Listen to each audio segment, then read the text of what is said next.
بسم الله الرحمن الرحيم. نحمده ونصلي على رسوله الكريم. أما بعد فأعوذ بالله من الشيطان الرجيم. بسم الله الرحمن الرحيم. والعصر إن الإنسان لفي خسر إلا الذين آمنوا وعملوا الصالحات وتواصوا بالحق وتواصوا بالصبر. وقال النبي صلى الله عليه وسلم: الكيس من دان نفسه وعمل لما بعد الموت. صدق الله العظيم وصدق رسوله النبی الکریم. بزرگان محترم اور عزیز دوستو، اللہ پاک کا بے پناہ کرم اور احسان ہے کہ اللہ تعالیٰ نے ہمیں پچھلا رمضان جس طرح عطا فرمایا تھا اور اس رمضان کے روزے تراویح ادا کرنے کے بعد اسی میدان میں عید کی نماز ادا کرنے کے لیے ہم اور آپ اکٹھا ہوئے تھے۔ اللہ نے کرم فرمایا، ہمیں زندگی دی اور ہمیں یہ رمضان بھی عطا کیا۔ ہم نے روزے بھی رکھے، تراویح بھی پڑھی، اور اللہ کا احسان ہے کہ پھر ہم اس عیدگاہ پر نماز عید الفطر ادا کرنے کے لیے اکٹھا ہوئے۔ کتنے ایسے لوگ تھے جو پچھلے سال عید کی نماز کے لیے اس عیدگاہ پر آئے تھے اور پھر ان کا وقت پورا ہو گیا، اللہ نے انہیں اپنی جوار رحمت میں بلا لیا۔ آج وہ اس وقت ہمارے ساتھ یہاں نہیں ہے، وہ اس دنیا سے جا چکے۔ آنے والا رمضان کسے ملے گا پتہ نہیں، اور آنے والے سال عیدگاہ میں نماز عید الفطر ادا کرنے کے لیے ہم میں سے کون رہے گا نہیں رہے گا ہمیں پتہ نہیں۔ اللہ نے ہمیں پھر اکٹھا کیا، اور یہ عید کی نماز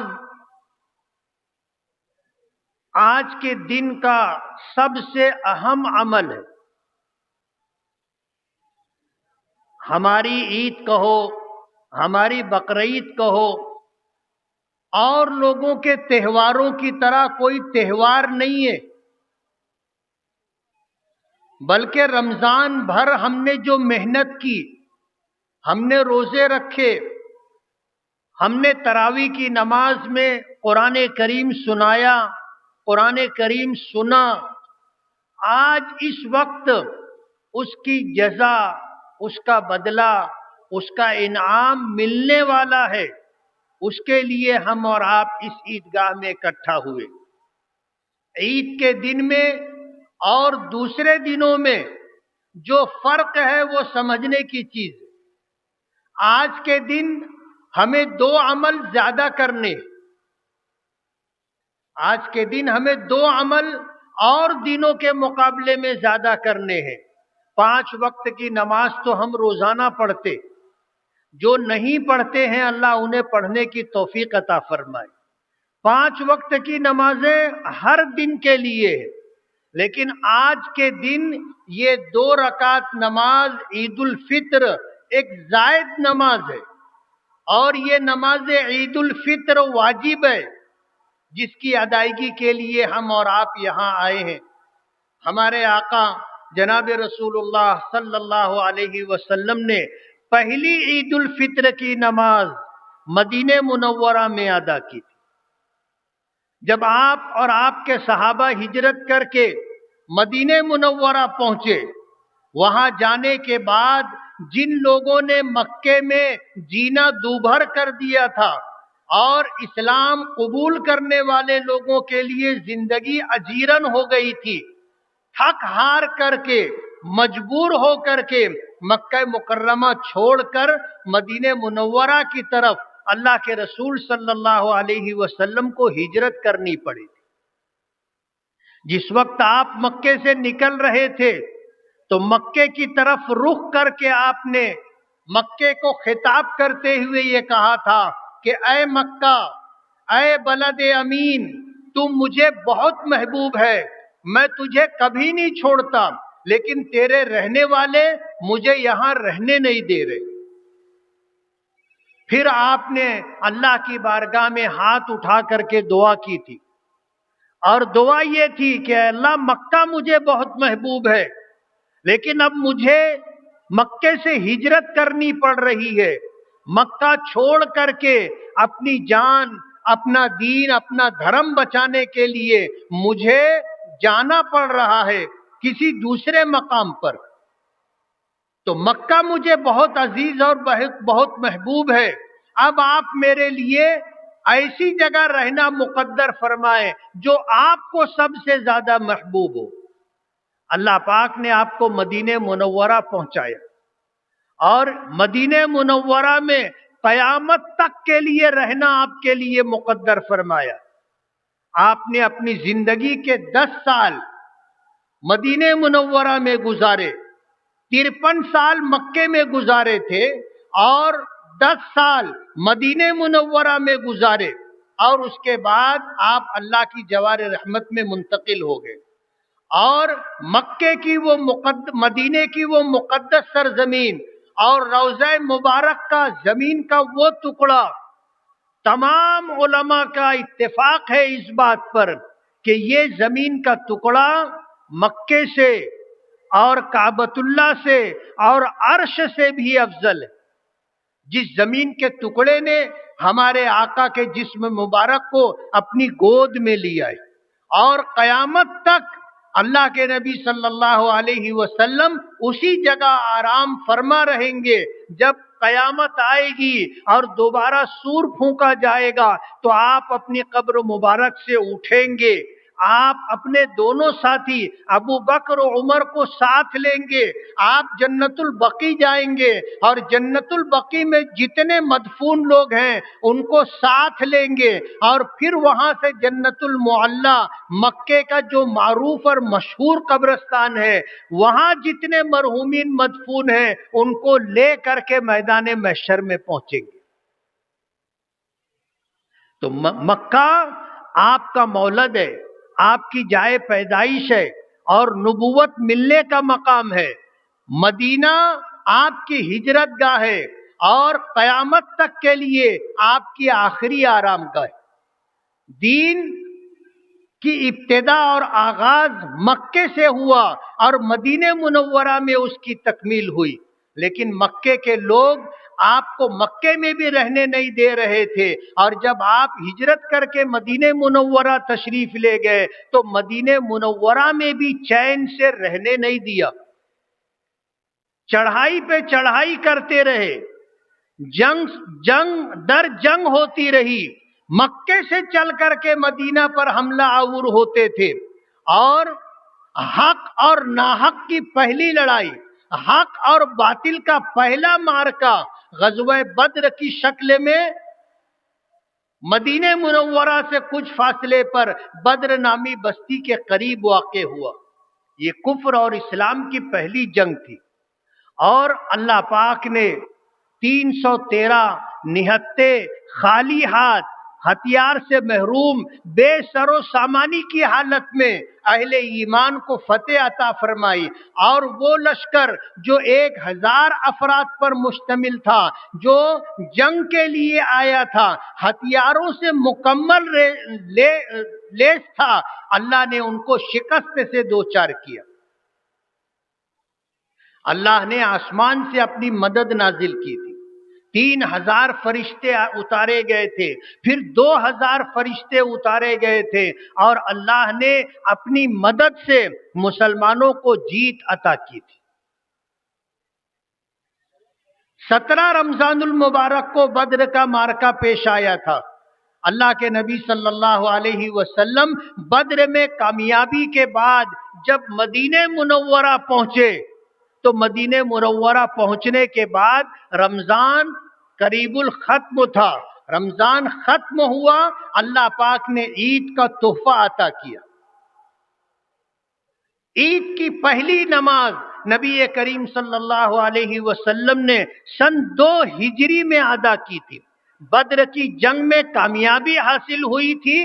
فتح یاب اور کامران ہو کر کے صحابہ کرام جب مدینہ منورہ واپس آئے تھے، آنے کے بعد آپ نے اللہ کی بارگاہ میں عید الفطر کا دگانا ادا کیا تھا. یہ اللہ کا کرم ہے. ہماری عید کی ایک تاریخ ہے. آج کے دن ہم 2 رکعت نماز عید الفطر ادا کرتے. جہاں یہ رمضان کے بعد آنے والا دن ہے، وہیں اسی دن کو اللہ پاک نے ہمارے لیے خوشی کا دن بنایا ہے، ہمارے لیے کامیابی اور کامرانی کا دن بنایا ہے. آج ہمارے سامنے 17 رمضان المبارک کا معرکہ نہیں ہے، لیکن ملک کے حالات کیسے ہیں آپ کو پتہ ہے. اس ملک میں ہم پیدا ہوئے، ہمارے باپ دادا یہیں کے رہنے والے تھے. ہم نے ملک کو تقسیم ہونے کے موقع پر ہندوستان میں رہنا پسند کیا. یہ ہماری چوائس ہے، یہ ہماری پسند ہے. جن کو پاکستان جانا تھا وہ گئے. ہمارے باپ دادا نے اس ملک میں ہندوستان میں رہنا پسند کیا تھا، اور ہم اس ملک میں رہے اور اس ملک کے وفادار بن کر کے رہے. ملک کی تاریخ اٹھا کر کے آپ دیکھ لیں، اس ملک میں جن لوگوں نے ملک سے غداری کی ہے، ملک کے راز کو بیچا اور فروخت کیا ہے، اور ملک میں رہ کر کے دوسرے ملکوں کی جاسوسی کرتے رہے، وہ ہم نہیں تھے. جو پکڑے گئے وہ مسلمان نہیں تھے. ابھی چند دنوں پہلے بنگلور میں ایک جاسوس گرفتار ہوا، مسلمان نہیں تھا. ہم اس ملک کے وفادار ہیں. اس ملک کی آزادی کے لیے ہمارے پرکھوں نے، ہمارے آباء و اجداد نے سب سے پہلے قربانی دینا شروع کی تھی، اور سب سے زیادہ قربانی دینے والے ہم ہیں. ہم سے یہ ملک چھینا گیا تھا، یہ ملک ہم سے چھینا گیا تھا. اس ملک میں حکمراں ہم تھے. اس ملک میں نواب کی شکل میں، حکمراں کی شکل میں مسلمان تھے. انگریزوں نے یہ ملک نواب سراج الدولہ سے چھینا تھا، سلطان فتح علی ٹیپو سے چھینا تھا، مغل بادشاہوں سے چھینا تھا. اور اس ملک کو انگریزوں نے جب اپنے قبضے میں لیا اور پورے ملک کے انسانوں کو، تمام مذاہب کے ماننے والوں کو انہوں نے غلام بنایا، اور 150-200 سال تک ہم نے غلامی کی زندگی گزاری. انگریزوں نے اس ملک کو کنگال کرنے کا فیصلہ کیا تھا. اس ملک کی دولت اٹھا کر کے بحری جہازوں میں بھر کر کے لے کر کے گئے. ہمارا یہ ہندوستان سونے کی چڑیا تھا. انگریزوں نے اسے لوٹا، اور لوٹ کر کے اس ملک کی ساری دولت یہ انگلینڈ اور برطانیہ لے کر کے چلے گئے. لیکن اس ملک کی آزادی کے لیے سب سے پہلے اور سب سے زیادہ قربانی دینے والے مسلمان. ہم اس ملک کے وفادار ہیں اور اس ملک کا حصہ ہے. اور اس ملک میں دوسری سب سے بڑی اکثریت ہے، دوسری سب سے بڑی اکثریت اس ملک میں. آج ہمیں اقلیت کہا جاتا ہے، مائنارٹیز میں شمار کیا جاتا ہے، لیکن میں آپ کو یہ بتانا چاہتا ہوں کہ اس ملک میں ہم دوسری بڑی اکثریت ہیں. ہماری تعداد آج 20 کروڑ کے قریب ہے. بتانے والے اس سے زیادہ بھی بتاتے ہیں. ایمانداری کے ساتھ مردم شماری ہوگی تو صحیح تعداد ہماری سامنے آ جائے گی. تو اس ملک میں ہم تھوڑے نہیں ہیں. اس ملک کو بنانے کے لیے، اس ملک کو سنوارنے کے لیے، اور اس ملک کو ترقی کی راہ پر لے جانے کے لیے ہمارا بھی یوگدان ہے. ہم نے بھی قربانی دی ہے. ہم اس ملک کا ایک حصہ ہیں، اور اس ملک میں رہتے ہوئے ہم نے اس ملک کے ساتھ ہمیشہ وفاداری کی ہے. ہم نے کبھی غداری نہیں کی ہے. اگر بھارت کو ماتا کہا جاتا ہے تو ہم نے ماں کی عزت کی ہے.